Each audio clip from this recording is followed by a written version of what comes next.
Shalom, saudara-saudara yang terkasih dalam Tuhan. Salam jumpa kembali dalam renungan firman Allah hari ini. Sebelum kita menerima firman Tuhan, mari kita kembali satu dalam doa, kita berdoa. Terima kasih Bapa di surga, kami datang bersyukur atas kasih-Mu yang memberikan kesempatan bagi kami untuk terus dapat menjalani hidup. Bahkan terlebih pada saat ini, memberikan waktu dan kesempatan bagi kami untuk bersama-sama masuk dalam persekutuan perenungan firman Allah. Tolong kami dengan kuasa Roh Kudus-Mu agar firman-Mu tidak menjadi sia-sia, tetapi bertumbuh di dalam hati pikiran kami. Dalam nama Yesus kami berdoa dan bersyukur. Amin. Firman Allah kepada kita pada hari ini dari kitab Yakobus pasal yang ke-5 ayat 1 sampai dengan ayatnya yang ke-6 dengan judul atau semacam tema adalah kekayaan. Saudara-saudara yang terkasih dalam Tuhan, memperhatikan judul perikop bacaan firman Allah hari ini kepada kita, peringatan kepada orang-orang kaya. Hai kamu orang-orang kaya, menangislah dan merataplah atas sengsara yang akan menimpa kamu. Kekayaanmu sudah busuk dan seterusnya dan seterusnya. Apa yang salah dengan orang-orang kaya? Bukankah kekayaan itu sangat penting dalam membangun gereja maupun dalam memenuhi pembiayaan rutinitas pelayanan gereja?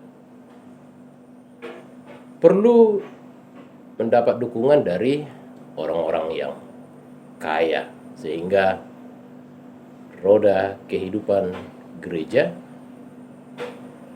roda kehidupan persekutuan dapat berjalan dengan lancar. Seharusnya di zaman sekarang ini, di mana kondisi perekonomian yang semakin merosot, bukankah gereja sangat membutuhkan kehadiran orang-orang kaya untuk menggerakkan dan mendukung pelayanan dan pembangunan gereja? Oleh karena itu, pelayanan dan pembangunan gereja sesungguhnya haruslah mendapat dukungan dan perhatian dari orang-orang kaya. Karena itu tidak heran juga kita memperhatikan bahwa justru seringkali terjadi gereja sangat berpihak kepada orang-orang kaya daripada berpihak kepada orang-orang miskin. Nah, saudara-saudara, mengapa penulis kitab Yakobus menyoroti orang-orang kaya dalam pembacaan kita hari ini? Karena itu kalau kita perhatikan perikop bacaan ini, ada beberapa hal yang disoroti penulis tentang orang-orang kaya dalam bacaan ini, antara lain, yaitu yang pertama, dikatakan ayat yang ke-3b, karena mereka mengumpulkan harta pada hari yang sedang berakhir. Artinya saudara, hari-hari terakhir menjelang akhir zaman sesungguhnya bukan harta atau kekayaan yang dikumpulkan, tetapi harta dan kekayaan surgawi, bukan harta dan kekayaan duniawi. Yang kedua, ayat yang ke-4, bahwa mereka selalu berlaku tidak benar. Upah para buruh yang menuai hasil ladangnya, hasil panennya mereka rampas. Ayat yang keempat. Sehingga teriakan buruh dan keluhan-keluhan mereka telah sampai ke telinga Tuhan. Dalam artian, saudara, bahwa mereka selalu merampas hak atau merampas hasil keringat orang lain, hasil keringat orang miskin, orang yang tidak berdaya, orang yang tidak mampu, dan lain sebagainya. Dan yang ketiga dikatakan dalam ayat yang kelima, dalam kemewahan mereka hidup berfoya-foya di bumi. Yang berikutnya ayat yang kelima, mereka telah memuaskan hati. Dan yang terakhir dikatakan dalam ayat yang keenam, mereka telah menghukum dan membunuh orang yang tidak dapat melawan mereka.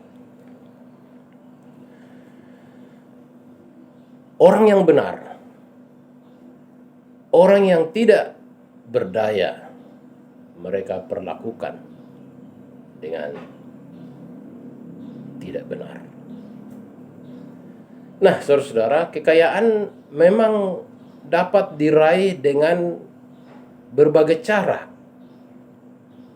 sehingga menjadi kaya. Dan kelima hal tersebut di atas sangat memungkinkan seseorang menjadi orang kaya dan menjadi sifat orang kaya. Merampas hak orang lain, dalam hal ini buruh, orang miskin, golongan bawah, dan lain sebagainya. Bergaya hidup mewah dan berpoya-poya, memuaskan hasrat hati, menghukum, dan membunuh. Saudara-saudara, mengumpulkan kekayaan dapat membuat seseorang menjadi tamak dan rakus. Dan bahkan karena ketamakan dapat membuat seseorang menjadi pembunuh. Karena itu firman Tuhan berkata bahwa akar dari segala kejahatan adalah cinta uang. Oleh cinta uang, banyak orang menjadi jahat dan pelaku kejahatan. Jahat dan penjahat, saudara, tidak hanya diartikan membunuh atau pembunuh, melainkan juga seseorang yang tidak mengenal kasih atau kehilangan kasih terhadap sesamanya karena kekayaan. Karena itu penulis kitab Yakobus mengingatkan hal ini. Saudara-saudara, kaya itu penting, tetapi janganlah menjadi orang yang tamak. Kaya itu penting, tetapi dengan cara-cara yang benar, cara-cara yang halal. Kaya itu penting, tetapi janganlah menjadi orang yang tidak memiliki kasih. Jadikanlah kekayaan itu untuk kemuliaan Tuhan dengan rendah hati, sehingga hidup kita menjadi berkat di hadapan Tuhan. Amin. Firman Tuhan memberkati. Mari kita berdoa. Terima kasih Bapa di surga untuk kebenaran firman-Mu yang senantiasa menjadi suluh dan pedoman dalam kehidupan kami. Amin.